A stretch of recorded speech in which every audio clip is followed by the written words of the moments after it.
दोस्तों नमस्कार। जीव विज्ञान की हमने एक श्रृंखला शुरू की थी एग्जाम की दृष्टि से। उसमें मानव विज्ञान के अंदर मानव शरीर को हमने पढ़ लिया था। उसमें बहुत सारे तंत्र हमने देखे थे। आज हम मानव रोग, पोषण और अंतःस्रावी ग्रंथियों में से मानव रोग को ले लेते हैं और पोषण और अंतःस्रावी ग्रंथियों के लिए एक वीडियो बाद में बना देंगे और पादप विज्ञान के लिए फर्दर एक डेडिकेट वीडियो बना देंगे। तो मानव रोग क्या है? मानव रोग एग्जाम की दृष्टि से ना इसका विस्तार हो गया आजकल। पहले जो एग्जाम में सीधे क्वेश्चन पूछता था, घटक दे के उनका मिलान कराना, विषाणु जीवाणु आपस में, डेंगू कौन सा है तो विषाणु जीवाणु, या आपस में मिला के उनको एक एक सीधा सीधा घटक पूछता था उनका। लेकिन आजकल लोग परीक्षण पे आ गए। परीक्षण, रोग के आकार और रोग कारक, वाहक, इनको डेप्थ में चला गया थोड़ा सा। तो हम भी उसी के अकॉर्डिंग चीज़ों को समावित करते हुए अच्छे से पढ़ेंगे और याद करने की कोशिश करेंगे। तो देखो, पहले देखते हैं मानव रोग जीवाणु जनित। इसकी एक ट्रिक है। जीएसटी पंडित का न्यू टीका है। जीएसटी पंडित का न्यू टीका है। इसमें देखो 1 2 3 4 से लेके ये 11 तक मैंने संख्याएं लिख रखी है और वैसे ये ऑर्डर में नीचे भी दे रखा है। तो जी का मतलब यहाँ गोनोरिया है, एस का मतलब सिफिलिस है, टी का मतलब टिटनेस है, पी का मतलब प्लेग है और डी का मतलब डिफ्थीरिया है। और बिल्कुल ऐसे ही आगे सारे के सारे। तो जब भी एग्जाम में आए कि जीवाणुजनित रोगों को समाहित करने के लिए क्वेश्चन आए तो जीएसटी पंडित का न्यू टीका है, इस ट्रिक को याद रख लेना। और फिर एग्जाम में भी आपको आसानी से उसको आप सेरोगेट कर पाओगे, अलग अलग कर पाओगे भाई क्या पूछना चाह रहा है एग्जामिनर, तो वहाँ आसानी होगी। तो देखो, इसको पढ़ते हैं आराम से आगे आगे धीरे धीरे। सबसे पहले गोनोरिया के बारे में देखते हैं, क्योंकि आजकल हमने पहले कहा थोड़ी डेप्थ बढ़ गई है, तो हल्का हल्का इनके बारे में देख लेते हैं ताकि एग्जाम में अगर क्वेश्चन थोड़ा सा वाइड हो जाए तो हमें दिक्कत ना आए। तो गोनोरिया को आगे याद करने की कोई जरूरत नहीं है। देखो, जो भी इसका रोग का वाहक है ना, उसके नाम के अंदर ही आ रहा है गोनोरिया। ये देखो गोनोरिया। तो हमें इसको याद करने की कोई जरूरत नहीं है, वहाँ हम वो एग्जाम में पूछेगा भी नहीं। बस हमने समाहित कर रखे हैं तो सबको एक थोड़ा थोड़ा देख लेते हैं। तो इसको भी देख रहे हैं। ये एक लैंगिक रोग है, लेकिन लैंगिक रोगों के लिए लास्ट में अलग से मैंने एक बना रखा है, वहाँ पे अच्छे से याद कर लेंगे। तो अभी इतना ही देखो, इस गोनोरिया, और गोनोरिया एक जीवाणुजनित रोग है। सिफिलिस, सिफिलिस के है ना याद करने के लिए एक वो कर लो, एक टेम्पो फिसल गया। सिफिलिस को फिसलने की थोड़ी सी वो आ रही है, साउंड आ रही है। तो बस टेम्पो फिसल गया और जो भी उसमें बैठे थे ना उसके लगे, उनके सबके सिर में लग गई। तो टैपोनेमा, ट्रेम्पोनेमा, बस इससे सिफिलिस, ट्रेपोनेमा और सिरो में लगी। तो सीरोलॉजिकल परीक्षण होता है, बोलते हैं भाई कि है ना सिफिलिस के लिए कौन सा परीक्षण किया जाता है, तो सीरोलॉजिकल परीक्षण होगा, उससे मिलान करना होगा तो इससे मिलान कर देना। ठीक, तो ये एक छोटी सी लाइन है, इसको याद रख लोगे तो सिफिलिस याद हो जाएगा। आगे टिटनेस। टिटनेस का भी देखो याद करने की जरूरत नहीं है, क्योंकि टिटेन ही आ रहा है, टिटेनी से हम पकड़ जाएंगे। लेकिन इसके दो नाम हैं, लोकजो और धनुष टंकार। इनको देख लेते हैं। धनुष टंकार, लोकजो देखो लोहे की वस्तुओं से तो टिटनेस होता है, तो लोकजो तो ऐसे हो जाएगा, लोहे की वस्तु से टिटनेस होता है। और साथ में धनुष टंकार को देख लेना। जो एटीएस है ना, एटीएस का मतलब ही है एंटी टिटनेस सीरम। तो इसको याद करने की जरूरत नहीं है, बस इसको थोड़ा सा फुल फॉर्म को आप देख लेंगे अच्छे से तो याद रह जाएगा। अब प्लेग पे आते हैं। प्लेग में देखो, यह प्लेग होता है चूहों के पिस्सू से।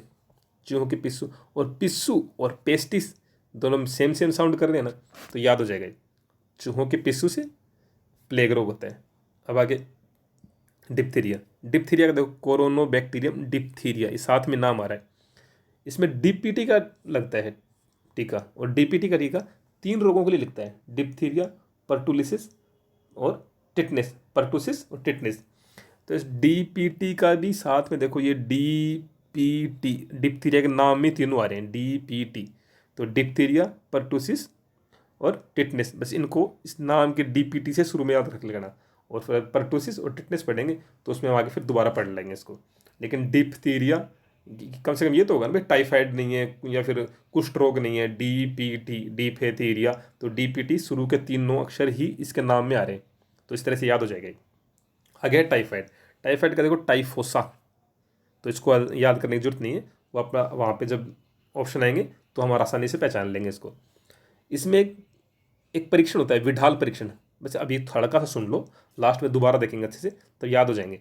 टाइफाइड के लिए किया जाता है विडाल परीक्षण। पहले एक परीक्षण हमने पहले देखा था सिफिलिस के लिए, कौन सा था, सीरोलॉजिकल परीक्षण। यहाँ है विडाल परीक्षण। और इसके उपचार में ना टीएबी एक उपचार का प्रक्रिया, इसको टीएबी बोलते हैं।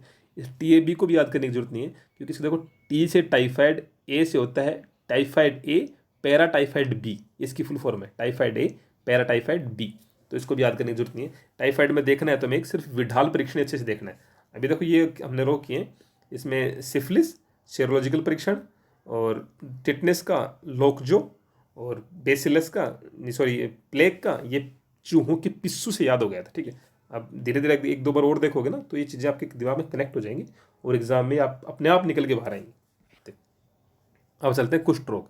कुष्ठ रोग क्या होता है, शरीर पे है ना अलग अलग वो मतलब एक अलग पपड़ी की तरह से है ना त्वचा ऊपर जल सी जाती है। आप कुष्ठ रोग का देखना वीडियो देख लेना या फिर कुछ इमेज देख लेना उसके अंदर, वैसे आप लोगों को पता भी होगा। तो ऐसे ऐसे लगता है जैसे कोई पपड़ी का सा कोई लेप कर दिया हो शरीर के ऊपर। तो कुष्ठ को ये लेप्री, तो माइकोबैक्टीरियम लेप्री। माइकोबैक्टीरियम तो देखो याद करने की जरूरत नहीं है, क्योंकि ये तो कीटाणु का एक बड़े समूह का नाम है। लेप्री को याद रखना जरूरी है। माइकोबैक्टीरियम तो बहुत जगह मिलेगा, लेकिन लेप्री को याद करना जरूरी है। तो कुष्ठ ये लेप्री है। ठीक है, इसको थोड़ा सा साफ कर देता हूँ यार। तो कुष्ठ ऐसे मतलब कुष्ठ पपड़ी सी का लेप हो गया, लेप हो जाता है पूरे शरीर पर जाता है वो। जब कुष्ठ का एक जगह होता है ना तो पूरे शरीर पे फैल जाता है धीरे धीरे धीरे, और एक पपड़ी का सा उस पर बन जाता है। उसी से ये लेप्री और लेप याद रख लेना। अब है न्यूमोनिया। न्यूमोनिया को याद करने की जरूरत नहीं है, क्योंकि न्यूमोनिया डिप्लोकोकस न्यूमोनी नाम के अंदर ही आ रहा है, तो याद करने की जरूरत नहीं है। इसमें ना कुष्ठ के अंदर एक MDT की दवा होती है, जिसमें 3 दवा होती हैं, डेप्सोन, क्लोरोजोमिन और रिफ्लेमिसिन। ये जो एक दो बार देखेंगे ना तो ये याद रह जाएंगे। और वैसे भी है ना ये 3 दवाई MDT की, इस पर पहले एक ऐड भी आता था, MDT का नाम लेके ही ऐड आता था। अमिताभ बच्चन का एक ऐड है, यूट्यूब पे शायद मिल जाएगा, आप उसको देखोगे तो उसमें भी आपको मिल जाएगा। वो MDT के लिए बोलता है, MDT तो दिल से बीमारी को मिटाई देती है, चलो इसको दिल से भी मिटाएं। तो वो कुष्ठ रोग के लिए बोलता है वो। तो MDT जब आएगा ना सीधा तो आपको याद आ जाएगा वो अमिताभ बच्चन का ऐड। तो कुष्ठ रोग को आप हिट कर लोगे। अब टीबी के अंदर क्या है, एक सेकेंड, हाँ टीबी देखो टीवी की तरह साउंड दे रहा है टीवी। तो टीवी के अंदर है समझ लो BBC चैनल चल रहा है, और उसमें मेंटोक्स का ऐड आ रहा है। मेंटोस नहीं, मेंटोस खाओ दिमाग की बत्ती जलाओ, वो मेंटोस का ऐड आ रहा है। तो बस टीवी, BCG का टीका लगता है इसमें, और मेंटोस क्या है, मेंटोस परीक्षण है जिससे पता चलता है टीबी के बारे में। और इसके लिए BCG की फुल फॉर्म क्या है, यह है बेसिलस कैलिमिटी गुएरिन, ये इसकी फुल फॉर्म है। आगे चलते हैं। काली खांसी अब कोई पूछे भाई खांसी कब से है, तो बोले परसों से है। तो बस परटूसिस, काली खांसी परटूसिस। और हमने परटूसिस के लिए क्या पढ़ा था, DPT का टीका पढ़ा था। डिप्थीरिया के DPT से हमने याद किया था DPT। तो इसमें D तो डिप्टीरिया था, P से ये परटूसिस वही है, और ये T टिटनेस है, वो हमने पहले पढ़ लिया। अब हेजा मैं लिखना भूल गया था, फिर बाद में मैंने लिखा हेजा को हम जानते हैं इंग्लिश के अंदर कोलेरा बोलते हैं। तो ये भी हम जब एग्जाम में आएगा ना तो देख के आराम से कर लेंगे। वैसे जो इंग्लिश वाला पार्ट आएगा ना उसमें हेजा की जगह कोलेरा ही लिखा रहेगा, तो vibrio cholera, cholera cholera match जाएगा। और काली खांसी कब से खांसी, परसों से खांसी। तो बस परटूसिस इस तरह से हम हिट कर लेंगे। तो जीवाणु जनित रोग हो गए। अब चलते हैं विषाणु जनित रोगों में। तो विषाणु जनित रोगों की भी एक ट्रिक है, ए चाचा इन्हें डांटो मत, खरे गाल पर छापो। ए चाचा इन्हें डांटो मत, खरे गाल पर छापो। तो ऐसे ही जैसे पहले हमने जीवाणु जनित पढ़ा था, वैसे ही विषाणु जनित भी। ए का मतलब एड्स है, चाचा का मतलब चेचक है, इन्हें का मतलब इन्फ्लुएंजा है, डांटो का मतलब डेंगू है, डा का, और टा का मतलब ट्रेकोमा। ये ऊपर लिखी हुई है और नीचे ये सारे के साथ मैं इसको थोड़ा सा स्क्रॉल कर देता हूँ ताकि आपको आराम से वो समझ में भी आ जाएगा। ठीक है, तो ये है ये चाचा इन डांटो मत, खरे गाल पर छापो, यहाँ तक। तो इनको अंदर से एक बार दोबारा देख लेते हैं अच्छे से। तो पहले है एड्स का सबको पता है भाई, एक्वायर्ड इम्यूनो डिफिशियंसी सिंड्रोम। ये इसके जो रोग है ना उसके विषाणु का नाम है। ठीक, और ये किस तरह का रोग है, ये एक RNA रोग है। और ये किसको प्रभावित करता है, WBC को प्रभावित करता है। जिसको एड्स होता है ना, वो एड्स अपने आप में कोई बीमारी नहीं है, ये WBC को ख़त्म कर देती है। तो उससे होता क्या है, उससे होगा ये कि आगे अगर कोई रोग होता है ना तो वो ठीक नहीं होता, उस पर दवाएं काम नहीं करती, क्योंकि WBC ही रोग प्रतिरोधक क्षमता को विकास करती है, और WBC को ख़त्म कर देता है एड्स, तो उससे शरीर ठीक नहीं होता। बाकी एड्स अपने आप में कोई रोग नहीं है, उसके बाद जो रोग होगे ना वो ठीक नहीं होते। इससे चलते हैं आगे। तो इसमें एक डेस आहार है, देखो एड्स डेस एड्स और डेस, इस तो सेम सेम साउंड कर रहा है ना, तो ऐसे याद कर लेना। तो ऑप्शन में आ गया ना भाई, डेस आहार किसी संबंधित है, ये आए हुए हैं PYQs, मैंने PYQs से ही उठाया ये डेस आहार, और ये जो पहले विडाल परीक्षण, ये सब PYQ से उठाए हैं। तो डेश आहार क्या है, डेश आहार एड्स से संबंधित, इसके अंदर क्या है, इसके अंदर पौष्टिक भोजन दिया जाता है, फल, साबुत अनाज, कम वसा का प्रोटीन, इसका एक पूरा चार्ट बना के देता है डॉक्टर कि भाई आपको यही फॉलो करना है। क्योंकि अगर मान लो अनहेल्दी खाना खाया और आप बीमार हो गए तो फिर ठीक नहीं होगे, इसलिए एक हेल्दी डाइट और हेल्दी जीवन के लिए बताया जाता है। अब चलते हैं चेचक। चेचक में कुछ नहीं है, चेचक सीधा इससे याद कर लेंगे, विषाणु जनित रोग की ट्रिक से, और चेचक के रोग के अंदर भी चेचक के नाम आता है, तो वो याद हो जाएगा वहाँ से। इन्फ्लुएंजा भी सीधा सीधा विषाणु पूछते हैं तो सीधा याद हो जाएगा। अब डेंगू कहते हैं, डेंगू का हमको खूब पता है अच्छे से, इसमें इडिस इजिप्टी मच्छर होता है, इडिस इजिप्टी मच्छर होता है। और डेंगू कैसे भी देख सकते हो, डे से डेंगू, देखो मच्छरों वाले 3 ही हैं, एक तो इडिस इजिप्टी है, एक क्यूलेक्स है, और एक मादा एनफ्लीज है। ये मच्छर का मैंने आगे भी लिख रखा है, मच्छर के सारे जितने भी रोग रखे हैं ना, उसको आगे एक साथ भी लिख रखा है, तो वहाँ भी देख लेंगे मच्छर से। लेकिन यहाँ भी देख लो, डेंगू का डे और एडिस इजिप्टी का भी डी, इसमें मेरे को डी टी डेंगू ये सब इसमें आ रहा है। और हड्डी, जहाँ भी डेंगू है ना, देखो डे डे ये डे ये सब देखो डेंगू के आ रहे हैं। तो एक बार जब ये हड्डी तोड़, डेंगू, इडिस इजिप्टी, सब डे इसमें डेंगू के ही हैं। देखो जो मलेरिया वाला है उसमें मादा एनोफिलीज है, उसमें भी लाया जाएगा मलेरिया, मादा एनोफिलीज, वो हम आगे पढ़ेंगे। लेकिन डेंगू का जब होगा तो इसमें डे सब चीज़ें आपस में सेम सी साउंड करेंगी, और एक दो बार जब इसको देखेंगे ना तो दिमाग में बस ये बात ही है ना, एग्जाम में हमें याद रह जाएगी ना कि भाई डे करके हमने पढ़ा था, तो वहाँ चीज़ें हिट हो जाती हैं। ठीक। और इसके वायरस को क्या बोलते हैं, इसके वायरस को बोलते हैं फ्लेवी वायरस, फ्लेवी वायरस। ठीक। आगे बढ़ते हैं ट्रेकोमा। ट्रेकोमा ये आँख का रोग है और ये विषाणु जनित रोग है। ये इसमें तो ऐसे ही पूछते हैं भाई ट्रेकोमा किसको प्रभावित करता है, तो आँख को प्रभावित करता है, ट्रेकोमा आँख को प्रभावित करता है, ट्रेकोमा आँख का रोग है। मेनिंजाइटिस, बस ये सीधा ये पूछेंगे विषाणु जनित है क्या है, तो मेनिंजाइटिस विषाणु जनित है। खसरा, तो खसरा को ऐसे देखो, खसरा खांस रहा ऐसे साउंड नहीं कर रहा, खांस रहा। एक काली खांसी मैंने पढ़ा था, काली खांसी कब से है, परसों से। और खसरा खांस रहा, भाई किस लिए खांस रहा है, तो भाई मोर पीली, मतलब थोड़ी ज़्यादा पीली, इसलिए वो खांस रहा है।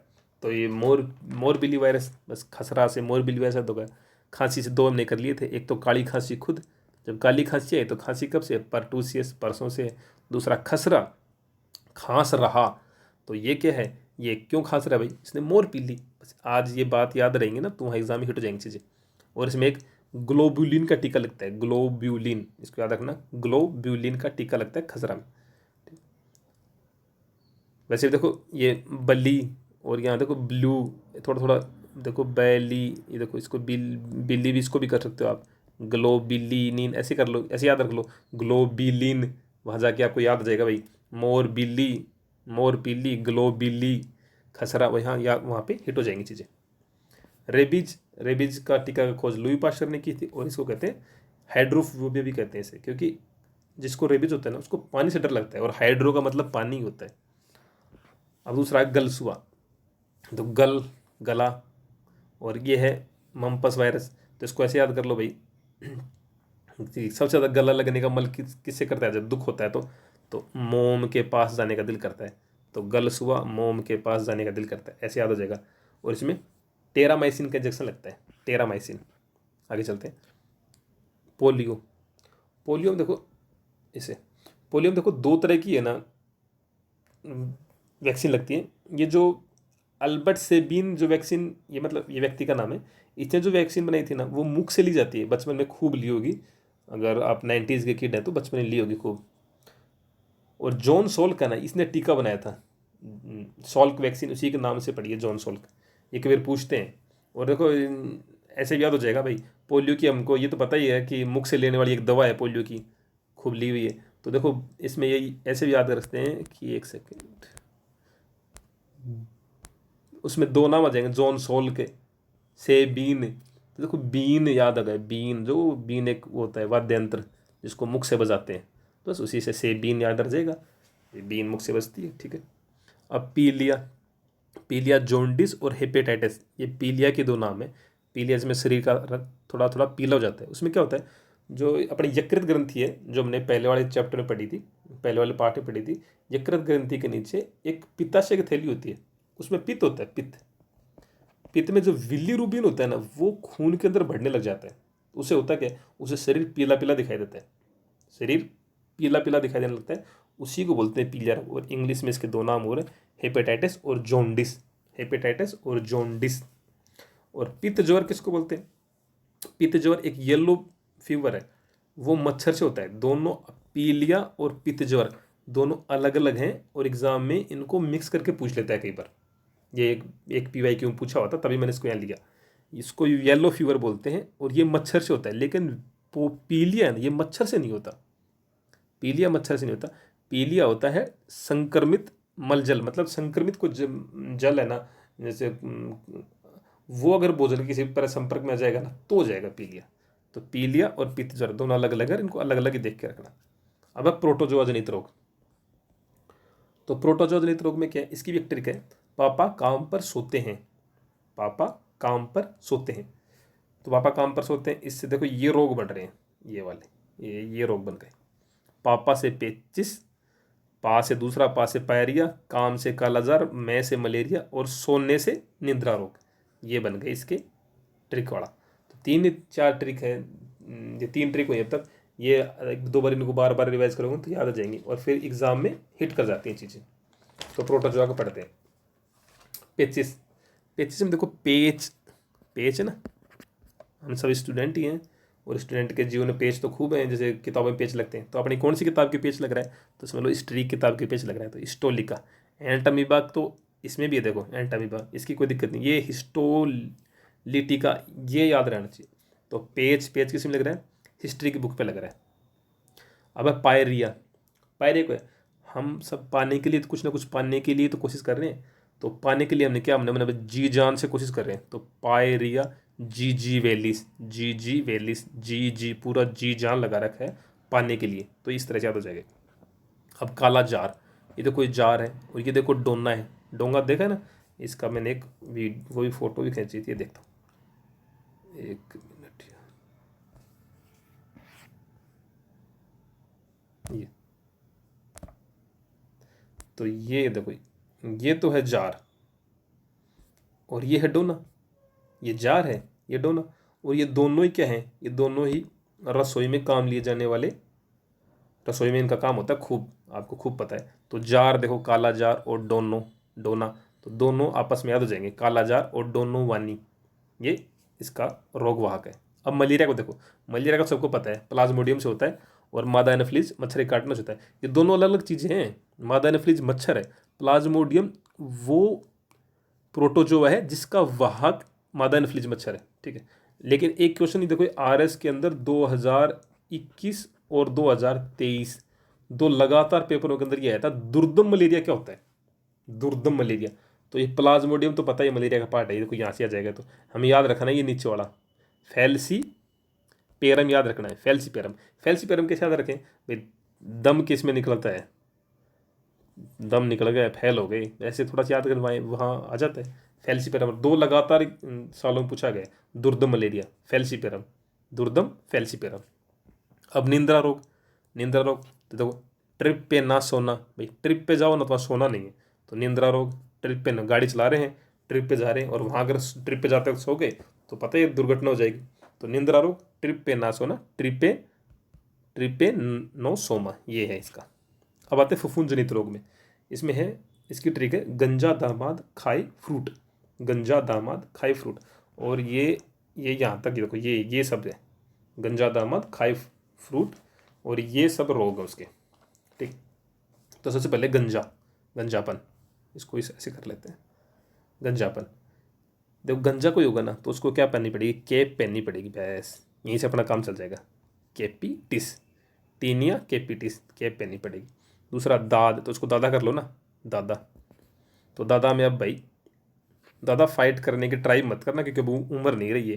तो दादा ट्राई को फाइटॉन, दादा ट्राई मत करना फाइट करने की, तो दादा ट्राई को फाइटॉन। और दमा, ये दमा देखो, पूरा जी एस पर जीलस, मतलब पूरा ऐस कौन करेगा, जिसमें दम होगा ना वही बस ऐस करेगा। तो दम और एस पर जीलस, एक बार हल्का सा देख लोगे तो फिर दिमाग में छप जाएगा। दमा एस्परजिलस, एस वही करेगा जिसमें दम होगा। खाज, खाज का जय और एस के बीज का भी जय, खाज एस के बीज, तो ये एस के रस एस के बीज, ये खाज के फफूंद है, एस के बीज खाज आपस में साउंड कर रहे हैं। और एथलीट फूट और दाद ये दोनों एक से ही होते हैं, तो आपको अलग से याद करने की जरूरत नहीं पड़ेगी। ट्राइकोफाइटोन, बस ऐसे मतलब दादा ट्राई मत करना फाइट करने की, और आप तो फ्रूट खाओ, अब बस आपकी उम्र हो रही है फ्रूट खाने की, तो दादा फ्रूट और ट्राइकोफोटोन ये सब एक साथ याद हो जाएंगे। अब चलते हैं आगे। अब देखो अनुवांशिक रोग में आ गए।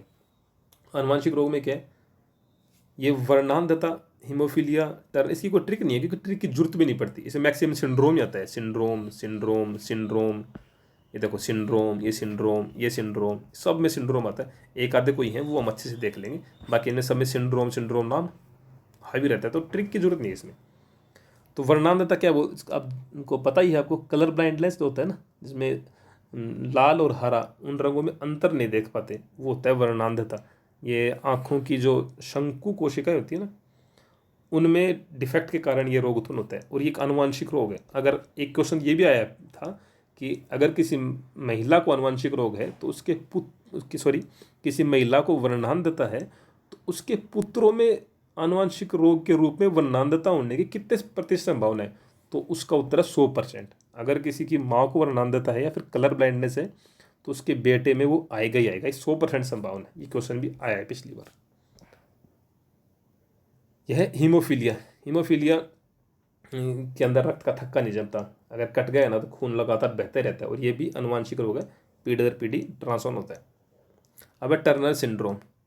अब इसको देखो, टर्नर सिंड्रोम, इसके अंदर 46 गुणसूत्र होते हैं इंसान के अंदर, और इसके अंदर 45 तो सही है, लेकिन एक प्लस OX गुणसूत्र आ जाता है, OX गुणसूत्र, वो मतलब एक एक्स्ट्रा आ जाता है। महिलाओं के अंदर X गुणसूत्र होते हैं, पुरुष के अंदर होते हैं XY, और महिलाओं में होते हैं XX। ठीक, तो ये जो Y गुणसूत्र की जगह X गुणसूत्र आ जाता है, इसमें एक एक्स्ट्रा एक्स्ट्रा आ जाता है OX गुणसूत्र। ठीक है, उससे क्या होता है, ये सिर्फ महिलाओं को इफेक्ट करता है। इसको देख ऐसे भी याद देख सकते हैं हम, टर्नर मतलब नर से तो वो टर्न हो गया, अब नर में तो नहीं है, वो टर्न हो गया नर से, और किस में आ गया, महिलाओं में आ गया, और किस में 45 थे और एक OX और आगे बढ़ गया, तो बस ये है टर्नर, पुरुषों नर से टर्न हो गया और महिलाओं में आ गया।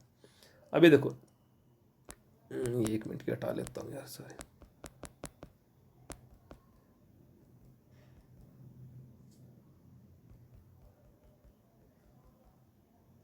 इससे बैठ जाएंगे, हाँ अब ठीक है, ठीक है। इसमें देखो, अब ये पढ़ रहे थे क्लिनेफेल्टर सिंड्रोम, इसको याद रखो, फिल्टर याद होगा ना, फिल्टर, फिल्टर, और फिल्टर कौन लगाता है फोटोओं पे, जो ये टिकटॉक या फिर ये इंस्टाग्राम बनाते हैं, वो फिल्टर लगाते हैं ना, तो वैसे यहीं से काम हो जाएगा। तो स्त्रैण, स्त्रैण स्वभाव मतलब स्त्रियां ज़्यादा फिल्टर लगा के अपनी फोटो वोटो अपलोड करती हैं, मतलब ये जर्नल सी टेंडेंसी है, हम किसी को ऑब्जेक्टिफाई नहीं कर रहे भाई, स्त्रियां ज़्यादा लगाती हैं, आजकल तो लड़के भी स्त्रियों से पीछे नहीं है, लेकिन बस ऐसे याद करने के लिए फिल्टर स्त्रियां लगाती हैं। तो जो फिल्टर लगा लिया ना, तो उसका स्वभाव स्त्रैण की तरह हो जाएगा, स्त्रियों की तरह हो जाएगा। और लगाते क्यों है, अपनी सुंदरता को बढ़ाने के लिए। तो बस 46 गुणसूत्र है, इसमें 47 गुणसूत्र हो जाते हैं, एक गुणसूत्र बढ़ जाता है, और स्त्रैण औरत की तरह उसके उसकी उसका व्यवहार औरत की तरह होता है। तो ये किस किस सिंड्रोम के कारण होता है, तो क्लीने फेल्टर, बस फिल्टर सिंड्रोम के कारण होता है। अब डाउन सिंड्रोम, डाउन क्या है भाई, इन लोकतंत्र के अंदर इंसान की वजूद या इंसान की वैल्यू तभी तक है, तभी है जब वो 21 साल का नहीं होता। क्यों, क्योंकि भाई फिर वोट देने लग जाता है ना 21 साल का होके, और नेताओं को फिर उससे काम हो जाता है। तो डाउन सिंड्रोम कब काम आता है, 21 गुणसूत्र में की खराबी से आता है, डाउन और 21 गुणसूत्र। पटाऊ, पटाऊ, तेरा ताऊ, इस तरह साउंड कर रहे हैं ना, पटाऊ तेरा ताऊ, या फिर पटाऊ से और भी आप कनेक्ट कर सकते हो, लेकिन यहाँ पटाऊ तेरा ताऊ से थोड़ा सा साउंड सा कर रहा है, और ये बात जब याद रहेगी ना तो वो दिमाग में वहाँ हिट कर जाएगा। डाउन, क्या डाउन, कब तक इज्जत डाउन है, जब तक 21 साल के नहीं होते, 18 के नहीं 21 साल के, ठीक है, 21 साल के होते ही आदमी की इज्जत बढ़ जाती है। अरे वोट वाला तो जल्दीबाजी में गलत बोल दिया, वोट तो 18 साल में देने लग जाते हैं, ठीक है। डाउन को 21 साल से आप कैसे कैसे सेट कर लेना दिमाग के अंदर। भाई 21 साल में शादी होती है, उससे पहले ऐसे मतलब 20 साल पहले डाउन ही रहता है इंसान, शादी होने के बाद उसका वो उसका समाज में उसकी इज्जत बढ़ती है, उससे पहले डाउन रहता है। ऐसे कर लो, वोट वाला हटा देना भाई, क्योंकि वोट तो 18 साल की दे देते हैं हम लोग, है ना। वो थोड़ा गलती से बोलती है। तो 21 साल मानो उसको, इसको समाज के अंदर इज्जत से मान लो बस। तो पटाऊ का हमने देख लिया था। अब इवान सिंड्रोम, इवान सिंड्रोम क्या है? ये प्रतिरक्षा प्रणाली पे हमला कर देता है। इवान सिंड्रोम प्रतिरक्षा प्रणाली पे हमला कर देता है। ये 21 है ना, ये पहले 21 हुआ करता था। ये एक संविधान संशोधन आया था 1961 के अंदर, शायद 69वां संविधान संशोधन था, उससे बाद में इसको 18 कर दिया था। लेकिन यहाँ अभी तो 21 ही है, ठीक है। इवान सिंड्रोम ये प्रतिरक्षा प्रणाली पर हमला करता है, इवान सिंड्रोम। और एडवर्ड सिंड्रोम, ये गुणसूत्र 18 के अंदर समस्या आने से एडवर्ड सिंड्रोम उत्पन्न होता है, ठीक है। एल्बिनिज्म, एल्बिनिज्म क्या है? ये मेलेनिन कम हो जाता है शरीर के अंदर। मेलेनिन क्या होता है? जो अपना तिल होता है ना, तिल, तिल का काला रंग मेलेनिन के कारण ही होता है। और शरीर का जो सांवलापन है ना, ये भी मेलेनिन के कारण होता है। हमारे बालों का रंग हुआ, जो भी शरीर के अंदर कालापन होता है ना, उसका प्रमुख कारण यही है। और इसकी मैं आपको एक फोटो दिखा देता हूँ, एल्बिनिज्म। ये इसमें, ये देखो, ये भारतीय लोग हैं, कोई विदेशी नहीं है, ये सब भारतीय लोग हैं। देखो इसे, इन ताऊ जी को देख कर समझ भी जाओगे, देखो ये बीच वाले कि ये भारतीय लोग हैं। और इनके पहनावा देखो, इससे पता चल जाएगा भारतीय लोग हैं। इनमें क्या है? मेलेनिन खत्म हो जाता है, मतलब कल शरीर का रंग एकदम गोरा हो जाएगा। पीछे वाला देखो, इसमें अभी मेलेनिन है, देखो इसके बाल भी काले। लेकिन इन सब के आगे वालों की मेलेनिन खत्म हो गया, इसलिए सारे गोरे हो गए। आजकल तो, आजकल ये रोग बहुत बढ़ रहा है, पता नहीं क्यों बढ़ रहा है। लेकिन अब सड़कों में जाते हैं ना, तभी मैंने कई देखा है कि भाई लोगों के अंदर ये स्किन के अंदर चकते चकते से आने शुरू होते हैं, फिर धीरे धीरे चकते सारे के सारे चकते पेचअप हो जाते हैं, और वो पूरा का पूरा वाइट हो जाता है। तो वो रोग यही है, एल्बिनिज्म। एल्बिनिज्म, ठीक है, इसको अच्छे से याद रखना, एल्बिनिज्म। ये थैलेसेमिया, थैलेसेमिया मिया, ये मिया, एनीमिया, थैलीसीमिया, जिनमें भी मिया लास्ट में आता है ना, थैलीसीमिया, एनीमिया, इनके अंदर आरबीसी के अंदर समस्या आती है। उसका जो आरबीसी है ना, उसके अंदर हीमोग्लोबिन के अंदर समस्या आती है। तो ये रक्त से संबंधित है, जो भी एनीमिया, ये मिया जो रोग है ना, वो सब रक्त से संबंधित है। अब अन्य रोग देखो, अन्य रोग में ये सबसे इंपॉर्टेंट मुझे लगा भाई, ये खूब पूछा गया है, लिम्फेटिक फाइलेरियोसिस। ये क्या है? ये वोचेरिया, वोचेरिया एक वो है, इसको ये है फीत कर्मी होता है। फीत कर्मी मतलब ये जो कीड़ा है ना, ये एक फीते की तरह दिखता है, ऐसे फीते की तरह लंबा सा, ठीक है। और ये अंदर घुस जाता है, और फिर जो व्यक्ति का जो विशेष पाँव है ना, उस पर सबसे ज़्यादा इफेक्ट करता है। देखो लिम्फेटिक, इसको फाइलेरिया बोलते हैं इस रोग को, फाइलेरिया, ठीक है। ये वोचेरिया से होता है, फाइलेरिया वोचेरिया, देखो साउंड साउंड मैच कर रहा है ना, फाइलेरिया और वोचेरिया, ठीक है। और इसमें पाँव पे सबसे ये दिखता है, पाँव के ऊपर, पाँव के ऊपर दिखता है ना। तो देखो ये देखो, पाँव, पाँव और पाँव, इस आपस में सारे देखो पाँव पाँव पाँव दिखाई दे रहा है। मान लो स्लीपद रोग क्या है, उसमें भी फिर नीचे ऑप्शन दे दिया, ये इससे होता है, वो चेरिया से होता है। तो वहाँ हमको टिक कर देना, हाँ वो चेरिया से होता है। तो देखो पाँव पाँव पाँव देखना। इसमें क्या है? पैर बहुत मोटा हो जाता है, बहुत मोटा पैर हो जाता है आदमी का, एक हाथी की तरह पैर दिखने लग जाता है। तो इसको बोलते हैं हाथी पाँव, इसीलिए इसको हाथी पाँव बोलते हैं, ठीक है। आगे चलते हैं। अब एक हो गया प्लूरेसी, ये विशेष करके मैंने बनाया क्योंकि ये सब PYQ से उठाए, ये सारे के सारे PYQ से उठाए बाद में, ये सारे के सारे PYQ से उठाए, इसलिए इसको मैंने विशेष करके नाम दिया है। देखो प्लूरिसी, प्लूरिसी एक एक रोग है, वो 2 बैक्टीरिया से होता है। एक तो टीबी वाला, ये तो माइक्रोबियम ट्यूबरक्लोसिस, ये टीबी से है। और ये डिप्लोकोकस न्यूमोनिया, ये निमोनिया वाला है। तो टीबी वाले वो रोग से और न्यूमोनिया वाले रोग से प्लूरिसी होता है। यार पूछा हुआ है प्लूरिसी रोग के कारण है। तो इनमें से दोनों में से कोई सा भी एक दे सकता है, वो दोनों में दे सकता है, दोनों में एक भी दे सकता है। अब जो परजीवी होता है ना, जो ये कीट होते हैं, इनका जीवन चक्र का भी एक क्वेश्चन पूछा हुआ है कि ये इनका जीवन चक्र क्या होता है, कैसे कैसे आगे बढ़ता है। देखो उसको जूस से याद रख लेना, JUUS, ठीक है। जे से जाइगोट, उकाइनिट, उसिस्ट और स्पोरोजोट, ये चारों दे रखे थे, और क्रम आगे पीछे थे। तो क्रम हम जूस से याद रख लेंगे। अब जूस हम याद रहेगा तो हम ये तो याद रहेगा भाई, जूस जय से शुरू है और सह पे खत्म है। तो जो जय पे शुरू और सह पे खत्म यही हो रहा है। अगर एग्जाम में पूछते हैं ना, तो ये हमें इस तरह से हम हिट कर लेंगे वहाँ पे। अब है लैंगिक रोग। लैंगिक रोग 4 तरह के होते हैं, एड्स का हमको सबको पता है, ठीक है। सिफिलिस, हेपेटाइटिस बी और गोनेरिया, ये भी लैंगिक रोग है। हेपेटाइटिस देखो हमने पहले भी एक हेपेटाइटिस पढ़ा था, जॉन्डिस जिसको मैंने पीलिया बोला था, ठीक है। वो जल के कारण होता है, जल संक्रमित जल के कारण। ये हेपेटाइटिस बी, ये ऐसे क्वेश्चन होते हैं ना जब ये आपस में जब कॉन्ट्राडिक्टरी होती है, आपस में विरोधाभास होते हैं, वो क्वेश्चन पूछने की संभावना बहुत ज़्यादा होती है। तो हेपेटाइटिस बी से याद रख लो, बी, ये जो बी है ना, ये एक लैंगिक रोग है, ना कि जल जनित रोग है, ठीक है। मतलब अवांछित लैंगिक क्रियाओं से फैलता है, ठीक है। और इसमें 3 आगे 4 हैं टोटल। एड्स का हमें पता ही है, सिफिलिस याद रख लेना, हेपेटाइटिस और गोनेरिया। कोई ट्रिक बना सकते हैं क्या हम? देखो एड्स में AIDS, एड्स, ए से तो एड्स हो गया, ए से सिफिलिस हो गया, डी से हेपेटाइटिस ऐसे हो गया, और आई से गोनरिया आई, ऐसे कुछ कुछ कर लेना भाई। एड्स के अंदर भैया अब ये जब हम यहाँ पढ़ लिया ना, तो वहाँ अगर पूछते हैं ना तो हिट होंगी चीज़ें, एड्स में आ जाएंगे। 3 तो आई गई, एक गोनरिया याद रख लेना, बस चल गया काम। आगे चलते हैं। दुग्ध जनित रोग। दुग्ध जनित रोग मतलब दुग्ध के द्वारा भी ये फैलते हैं। अब सबसे तो है ये खूब पूछा है भाई, क्या टीबी दुग्ध जनित रोग है? क्या दूध के द्वारा टीबी का संक्रमण होता है? तो हाँ भाई बिल्कुल होता है, दूध पीने से भी टीबी होता है। अगर दूध के अंदर टीबी के जीवाणु हैं तो टीबी हो सकता है दूध से भी, ठीक।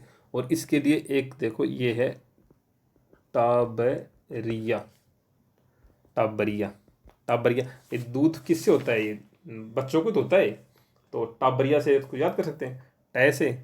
टे से टीबी, बै से ब्रुसोलोसिस, और टाबरी से डिप्थीरिया, और या रे से ये या ज्वर रोग कर लेना, टाबरिया। देखो दोबारा लिखूँ क्या? एक सेकंड, मैंने इसको लिखा भी था कहीं, एक इसको दिखाता हूँ यार, दुख जनित, हाँ ये टाबरिया, टाबरिया, ठीक है। टे से तो टीबी वाला हो गया, बै से ब्रुसोलिसिस हो गया, रे से ज्वर हो गया, और या से डिप्थीरिया हो गया, टाबरिया। दूध टाबरिया ही पीते हैं, बस उसी से इसको कनेक्ट कर लेना, ठीक। अब ये देखो परीक्षण, ये तो आजकल इसका तो नया चरण चल पड़ा, परीक्षण तो खूब पूछे जा रहे हैं, खूब पूछे जा रहे हैं। फलाना परीक्षण से कौन सा रोग का पता चलता है?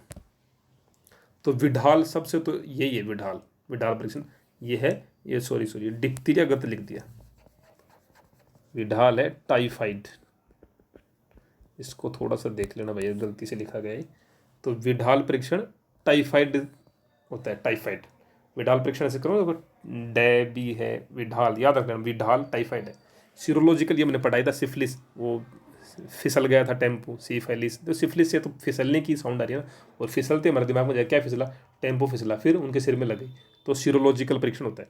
टीबी भी मैंने पढ़ा था, टीवी और BBC चैनल चल रहा है, और उसमें मेंटॉक्स, वो कहते हैं मेंटोस खाओ दिमाग की बत्ती जलाओ, वो वाली ऐड आ रही है। तो बस टीवी से BCG का टीका लगता है, और मेंटोस परीक्षण होता है, ठीक है। और अब है ये है कुंभ परीक्षण। तो कुंभ परीक्षण एनीमिया के लिए किया जाता है, कुंभ परीक्षण। ऐसे भी याद रखते हो, कुंभ है ना हिंदुओं का सबसे धार्मिक त्यौहार है, हिंदुओं का। और वो किसका नहीं है? वो मुस्लिम्स का नहीं है, यानी मियाँ का नहीं है। वो किसका है? कुंभ हिंदुओं का है, ठीक है। तो किसका नहीं है? मियाँ का नहीं है, तो एनीमिया नहीं है वहाँ पे, ठीक है। और ये हिंदुओं का है धार्मिक त्यौहार, ठीक है। तो इस तरह से हम कुंभ को एनीमिया से याद कर सकते हैं। और एलिसा परीक्षण तो सबको पता है। PCR क्या होता है? PCR होता है पॉलीमर चेन रिएक्शन। ये कोविड के टाइम पे भी है ना, हमने खूब सुना था PCR। एक चैन को, एक श्रृंखला का नाप करके फिर उसका पता लगाते हैं। और एलिसा टेस्ट है, ये एड्स का है, एलिसा एड्स है, एलिसा। जब ये याद हो जाएंगे ना, मोन्टेक्स याद हो जाएगा, एनीमिया याद हो जाएगा, सिफिलिस याद हो जाएगा, तो ये तो फिर आप आराम से। एलिसा तो खूब नॉर्मल, एलिसा तो पता ही रहता है, मैक्सिमम को पता रहता है। एलिसा एड्स रोग का परीक्षण की जांच का नाम है। वैसे कि विडाल याद रखना, ये यहाँ पे मैंने गलती से डिप्थीरिया लिख दिया था, ये टाइफाइड है, टाइफाइड है, ठीक है। बस अब मच्छर से देखो, मच्छर जनित रोग कौन से हैं? देखो 3 तरह के मच्छर होते हैं, एडिस इजिप्टी, एनाफ्लिस और क्यूलेक्स। मादा एनाफ्लिस ये तो हमको खूब पता है, मादा एनाफ्लिस एग्जामिनर फंसाता है इसमें। और जब एग्जाम का प्रेशर होता है ना तो चीज़ें समझ में नहीं आती और जल्दीबाजी में गलती कर देते हैं। एडिस इजिप्टी से 3 तरह के होते हैं, डेंगू, जीका और चिकुनगुनिया। डे डे डे तो हमने ये तो देखा है था हमने, डेंगू, जीका और चिकुनगुनिया ये और है, ये सभी एक से ही मौसम में फैलते हैं और ये सारे के सारे एडिस इजिप्टी मच्छर इसका वाहक है। ठीक, एक देखो जिक्का, एक गाड़ी का भी नाम था जिक्का। फिर बाद में ये रोग खूब फैला अफ्रीका में इधर, तो उस गाड़ी के जो ओनर थे ना, मतलब गाड़ी जो कंपनी थी ना, उन्होंने अपनी गाड़ियों को वापस बुला लिया मार्केट से कि बोले हम भाई है ना, लोग मर रहे हैं और उस रोग के नाम से हमारी गाड़ी का नाम नहीं रख सकते। तो उस गाड़ी को वापस बुला लिया और उसका नाम फिर चेंज करके दूसरे नाम से उसको निकाला। तो ऐसे हम बात कर रहे हैं ना तो फिर वो चीज़ें याद रह जाती हैं। तो डेंगू, जिका और चिकनगुनिया ये हैं इडिस इजिप्टी मच्छर के कारण होते हैं। ठीक है, अब एनाफ्लीज, एनाफ्लीज होता है मलेरिया के कारण, मलेरिया के कारण नहीं, मलेरिया होता है मादा एनाफ्लीज मच्छर के कारण। अब आगे क्यूलेक्स, क्यूलेक्स भी एक रोग है, क्यूलेक्स भी एक रोग का वाहक है। और इससे ये देखो ये इतने रोग होते हैं। सबसे पहले तो देखो इंसेफ्लेटाइटिस, इंसेफ्लेटाइटिस ये तो नाम से याद हो जाएंगे, जापानी इंसेफ्लेटाइटिस और सेंट लुइस इंसेफ्लाइटिस, ये दो तो इंसेफ्लाइटिस ऐसे याद हो गए में। ठीक, ये देख और दो और देखना, एक तो वेस्ट नाइल फीवर और एक फील पाँव। फील पाँव ये वही है, फील पाँव कौन सा जो हमने हाथी पाँव वाला पढ़ा था ना, वो ये फील पाँव है। ठीक है, तो हाथी पाँव के कीट से होता है जो कि जिसको फीताकृमि वोउचेरिया बोलते हैं ना, वोउचेरिया, और वो उसका वाहक मच्छर भी होता है, ये क्यूलेक्स मच्छर भी उसका वाहक होता है। ठीक है, वो जो कीट होता है ना वोउचेरिया जो हम बोलते हैं उसका वाहक ये भी है। दोनों का आपस में मिक्स मत करो, बस याद रखो क्यूलेक्स मच्छर से ये सब रोग होते हैं। और ऐसे भी देख लो, अगर एक और तरीका है इसको देखने का, देखो जापान भी एक जगह है और वेस्ट नाइल भी एक जगह है और सेंट लुइस भी एक जगह है, ये तीनों एक जगह है। ठीक है, और फील पाँव साथ एक एक्स्ट्रा याद रख लो बस, तो तीनों याद हो गए। अब ये होते हैं, ये रोग हैं, ये धातु, ये जो तत्व है ना उनकी मात्रा बढ़ जाने से होते हैं दो दो रोग। बेबी ब्लू सिंड्रोम में पता है नाइट्रेट से होता है, और मिनी माता ये जापारा से होता है। फिर इसका नाम मिनी माता क्यों रखा, मिनी माता जापान के अंदर एक जगह है और वहाँ सबसे पहले देखा गया था, तो उसी के नाम से इसका नाम रख दिया मिनी माता रोग। अब है ग्रे बेबी, ये क्या है ब्लू बेबी और ये क्या है ग्रे बेबी। इसमें क्या एंटीबायोटिक की मात्रा बढ़ जाएगी ना, एंटीबायोटिक अगर किसी शरीर में बढ़ जाएगा ना, कौन सा एंटीबायोटिक, ये वाला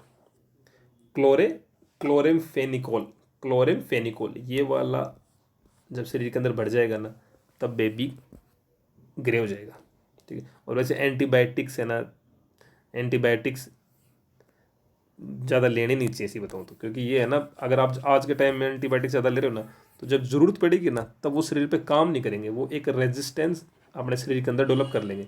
जो भी एंटीबायोटिक आप ले रहे हो उसके उसके प्रतिरोध में ना हमारा शरीर रेजिस्टेंस डेवलप कर लेता है, जो हमारे अंदर शरीर के अंदर जीवाणु। तो जब वास्तव में जब जरूरत पड़ेगी ना तब वो काम नहीं करता। और एक मुझे सही से याद नहीं आ रहा, मुर्गी पालन के अंदर एक वो था, एक मुर्गी पालन के अंदर एक ग्रोथ हार्मोन के रूप में एक एंटीबायोटिक का उपयोग करते थे, तो उसे फिर कोर्ट ने उस पर बैन लगा दिया। फिर सरकार ने भी एक नोटिफिकेशन जारी करके उस पर प्रतिबंध कर दिया, शायद उसका नाम कोलो से कुछ, कोलोसन ऐसे कुछ नाम था उसका।